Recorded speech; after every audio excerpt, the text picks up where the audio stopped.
Hello, hello! Welcome back to Brenda's Books. Today is episode 8, and we will be reading chapter 10 of Blemished Beauty. Here we go. Chapter 10, About Face. Tom rubbed his barely open eyes and glanced out his bedroom window into the pitch-black morning. Why had he picked such a dark place to live? Tom put his hands behind his head and stared at the blank ceiling. Despite the dark world, Tom was smiling, and his heart was pounding with excitement. He couldn't kid himself any longer. He wanted Daphne, and he cared for her. Although the depth of this surprised him, he couldn't deny it. He had to do something about it. He knew he would need to move slowly with Daphne, but he would be patient. Daphne was worth it. "What's all this?" Daphne asked as she entered the kitchen. In front of her, she saw an entire display of scrambled eggs, sausages, toast, dried fruit, and orange juice. Tom had even folded napkins neatly around the fork sitting next to his nicest Corelle. "Breakfast," Tom said casually. He was wearing a wide grin, and there was an energy about him Daphne couldn't explain. Daphne eyed him suspiciously. "Let me guess. You make me a gourmet breakfast, and I have to tell you some secret about me. Or is this going to be another truth-testing game?" Tom smiled broadly. "No catch," he said as he placed 2 tall glasses that were way too fancy for breakfast at the head of their plates. "Although," he continued, turning to give her a wry smile, "there are plenty of secrets I would like to know about you, Daphne." His eyes gleamed at her. Daphne felt her cheeks redden. Tom was flirting with her. "What's come over you, Tom Moulton?" Tom grinned again and shrugged. "I'm tired of the ordinary things. So I thought I would make today different for us. You know, more exciting." Daphne put her hands on her hips. "Am I so boring sausage seems exciting by comparison?" Tom raised his eyebrows, looking amused. "Oh, no, I would say this sausage is much less spicy than you, Daphne," he said with a wink. It was such a ridiculous line. Why was she blushing again? Daphne quickly smacked him on the shoulder with the back of her hand to hide her embarrassment. "Stop that!" Tom flinched unnecessarily as he laughed out loud at her reaction. "You're hitting me right before we need to say grace," he complained. Daphne scowled at him and then casually walked around the breakfast bar to sit in her chair. After she was comfortable, she glanced up at Tom again, who was staring at her with subdued amusement and a renewed feeling of another kind. "Why are you staring at me?" Daphne exclaimed, completely unnerved by this new side of him. "I apologize," Tom muttered as he dropped his eyes to his hands. "I'll say grace," he offered. Daphne was impressed by how Tom could go from flirting to reverence in a moment. He thanked God for their safety, for their warmth, and for Daphne's goodness, and said amen. "Thank you for that," Daphne said when they lifted their heads. Tom, who had already put an entire sausage into his mouth, turned to give her that teasing look again. He was too polite to talk with his mouth full, so he just winked. Daphne's eyes widened. "Stop doing that!" she cried. Tom laughed and then coughed as he nearly gagged on his food. Daphne stabbed her eggs a little forcefully, deciding to ignore him. "I'm taking you on another adventure after breakfast," Tom said nonchalantly. "Oh, really? What are we going to do this time? Build a snow cave with the bears?" Tom looked at Daphne with sudden enthusiasm. "That's a brilliant idea. Will you do that with me, Daphne? Build a snow cave?" "Are you serious?" "Yes. Doesn't that sound like fun?" "It sounds most invigorating," she agreed. "Excellent," Tom said, his eyes wide with anticipation. "You know, I haven't the first clue how to build a snow cave," Daphne admitted, as she and Tom trudged through the snow in a dim light. "No worries there," Tom boasted. "I was a Boy Scout. I know everything." He turned to look at Daphne, and she could see, even in the low light, he had winked at her again. She almost smacked him for it, but decided she liked being winked at. She grinned in return, grateful her blush wasn't visible under her face mask. "Why are you carrying that thermos of water, and why am I dragging this ice?" Daphne asked. "The water is to pour on top of the cave when we finish so it freezes hard. The ice block will be our doorway, and it will keep the heat trapped in the cave," Tom explained. "Ah," said Daphne. They stopped in a nice open space where Tom set a lantern on the ground. Daphne was surprised to see how much surrounding light it provided.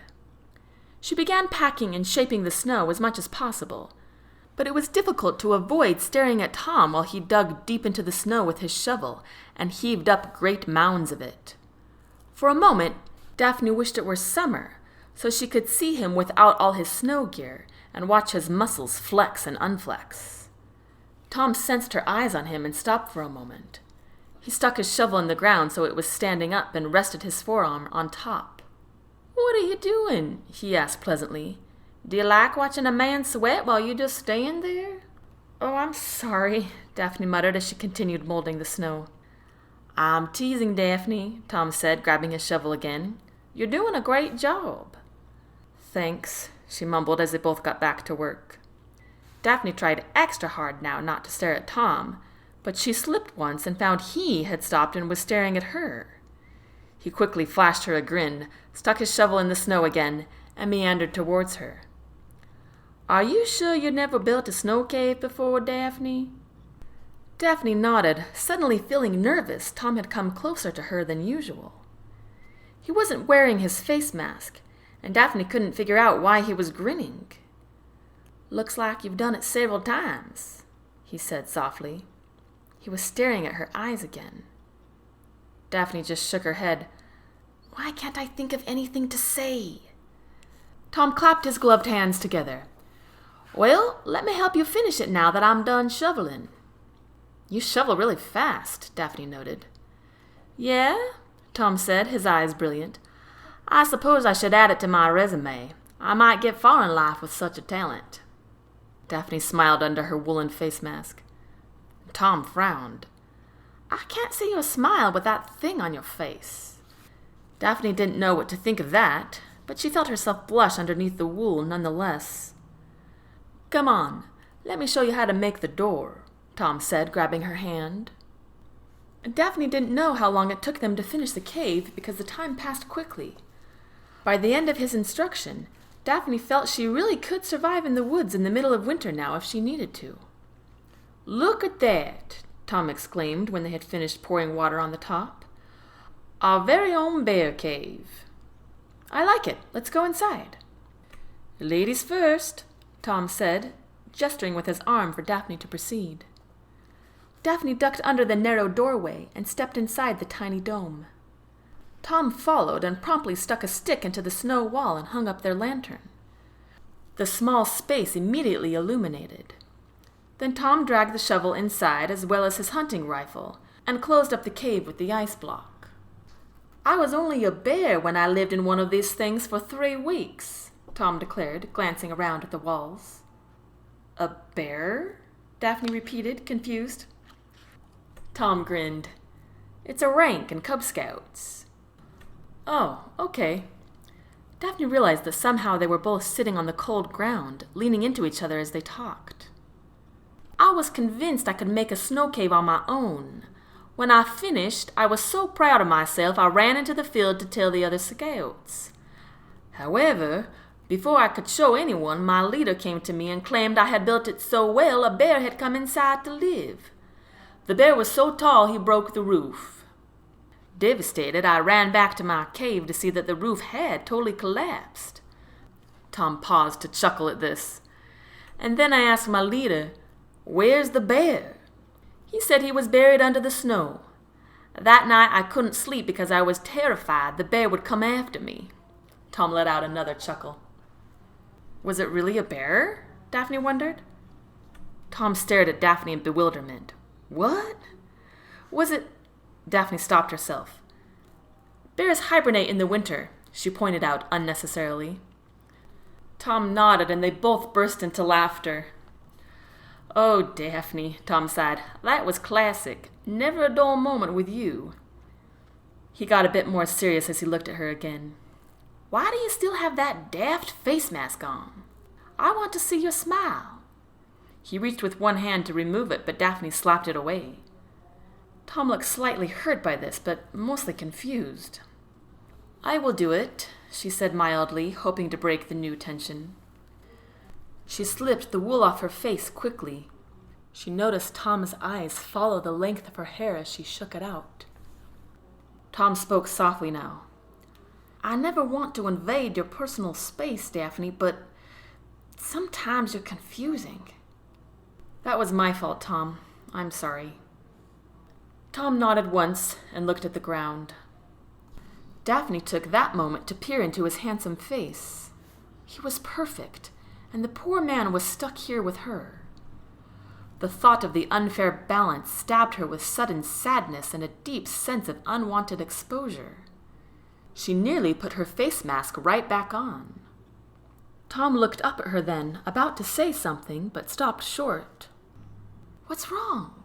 He asked, looking concerned. Nothing, I'm fine, she said, forcing a smile. He didn't look convinced, but he let it go and resumed telling story after story of his scouting days. Daphne found herself resting her chin on her knees as she listened. She was entirely oblivious to the time. She could have been there for minutes or hours. It all felt the same. Daphne laughed heartily as Tom told her of some of the pranks the scouts played on each other, and she grimaced in disgust as he shared stories of eating bugs or slipping in horse manure. I wonder how long we've been here, Tom said, looking around at the snow cave. It's probably time to head back, he said, standing up. I'll make you some hot cocoa at the cabin. What do you say? He stretched out a confident hand to Daphne. She grasped it firmly and allowed him to help her to her feet. Afterward, he promptly let go and then bent over to retrieve their face masks. I'll let you put this on, he said, handing one to Daphne. Thank you, she replied shyly. Tom cleared his throat and looked away for a moment. Daphne had the feeling he wanted to say something, but he never did. Instead, he casually put his arm around her and led her out of the cave. A trembling sensation leaped up and down her spine. They had been on their trek no more than 5 minutes when suddenly Daphne's right leg punched through the snow, lodging it into a deep hole while the other leg was still on top of the snow a couple feet above. She let out a surprised yelp and then laughed at the ridiculous sight. I'm almost doing the splits, she cried. Tom chuckled. It's a good thing you're flexible. Here, let me help you out of that. Tom gently put his arms around Daphne's waist to lift her out, but the snow under her leg collapsed even deeper. Oh! Daphne cried. Tom laughed out loud. Now your splits are undeniable. The snow was now up to Daphne's mid-torso. Her left leg was poking out on top, just an inch above the ground. Tom grabbed her by the armpits this time and pulled upward. He made a little progress, but not much. Wow, Daphne, you are really in there. Daphne tried to grasp the ground with her foot, but the snow was so tight around her she couldn't bend her leg enough. Tom yanked and yanked on her armpits, but then he fell into a hole himself. The two of them laughed at this. Fortunately, Tom was not in so deep he couldn't get out. He tried again to help Daphne. Daphne, however, found herself pushing against the snow floor with her stuck foot. This move only forced her to go even deeper. Tom let out a reluctant laugh. I cannot believe how stuck you are. I think I'm going to have to go back to the cave and get the shovel. Daphne let out a sigh. This is so embarrassing. Tom grinned. It is quite the sight, he said, trying to suppress his laughter. I'll be right back. Off he went, plodding through the snow. He turned around and pointed a teasing finger at her. Don't you move from that spot, he commanded. Ha ha, Daphne called back. Daphne glanced around at the frozen earth and then up at the gigantic pines above her. It sure was a good thing only the birds could see her like this. At that moment she heard a rustling nearby. She peered harder into the trees and saw there was some sort of animal in her proximity. From this distance, it looked like an enormous weasel. What is that? The creature obliged by turning its head and patting its way toward her. Daphne froze in place, and her heart seemed to stop. This creature had a long nose pointing out of its oval face, and a round, beefy body with long, pointy fur. Its hairy tail wobbled behind. Its legs were short and attached to big feet with long, thick claws. A wolverine. Daphne forced herself not to scream. She knew these animals lived in this part of the mountain all year round, though Tom had never mentioned it himself. Daphne also knew this creature would have no idea what she was, and would have no problem tearing her up completely. Frantically, she searched the dim, open landscape for any sign of Tom. He was nowhere in sight. "Tom!" she shrieked. Daphne immediately regretted this, as she undoubtedly had the creature's undivided attention now. It was cautious at first, slowing its steps, its eyes fixed on Daphne, and Daphne in turn fixed her gaze on it. The wolverine's steps became deliberate, and they were heading right toward her. "Tom!" Daphne shrieked again, involuntarily. She groped at the snowy ground with her gloved hands and tried to push herself up to no avail. The wolverine was getting closer. Daphne thrashed and kicked her leg into the air, desperately trying to grip the ground. When she did manage to get a firm plant with her hands, she pushed with all her might in an effort to free herself, but it was no use. This miniature personal snow trap would not let her budge. The wolverine was right next to her face now. She could see its ugly black nose had long hairs sticking out of it. Daphne forced herself to be still, but her breathing was still ragged. The furry animal cocked its head and began to sniff Daphne's face. Its nose felt like a little hacky sack being rubbed over her. Daphne was shaking ever so slightly before she felt the creature's breath seep through her face mask. Daphne's involuntary shrieks bubbled out of her again. However, this time it caused the wolverine to bare his teeth and growl at her.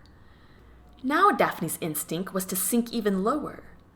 The wolverine had already taken a swipe at her. She could tell she was deeply scratched through her face mask. The nasty animal circled around her, and this time she was able to kick it with her top leg. The wolverine yelped and then growled again and came after her once more with teeth and claws. Daphne covered her face with her arms, but the devilish beast ripped through her coat at her shoulder. Quite suddenly, a gunshot fired into the air. Daphne and the wolverine screamed, but the animal had fallen to the ground.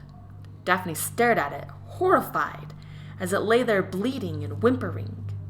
Another shot fired, and Daphne shrieked again. She covered her ears and squeezed her eyes shut. When she dared open them again, she saw Tom's face right in front of hers. "Daphne," he panted, grabbing her by the shoulders. "Are you okay?" Daphne nodded frantically. Tom kneeled beside her, put her face in his hands, and kissed the top of her head. He gently rested his head against hers. "Good night, that was close." Tom let out a shaky sigh, and they both breathed heavily next to each other. For a long moment they stayed quiet, just breathing, until Tom finally said, "Let's get you out of this hole." Daphne waited patiently as Tom carefully dug and heaved the snow out from around her. When he finished, Daphne pulled herself up to level ground and rubbed the very sore muscles in her leg. "That position sure does hurt after a while," she said casually. Tom pulled her up to her feet and hugged her tightly. Daphne hugged him back. She noticed for the first time how wet her face was under her mask. She didn't know if it was tears or blood, but she decided now she could allow herself to cry softly. Tom caressed her back slowly up and down. Of course, she couldn't feel his hand as his thick glove rubbed against her thick coat, but still she had never felt so good.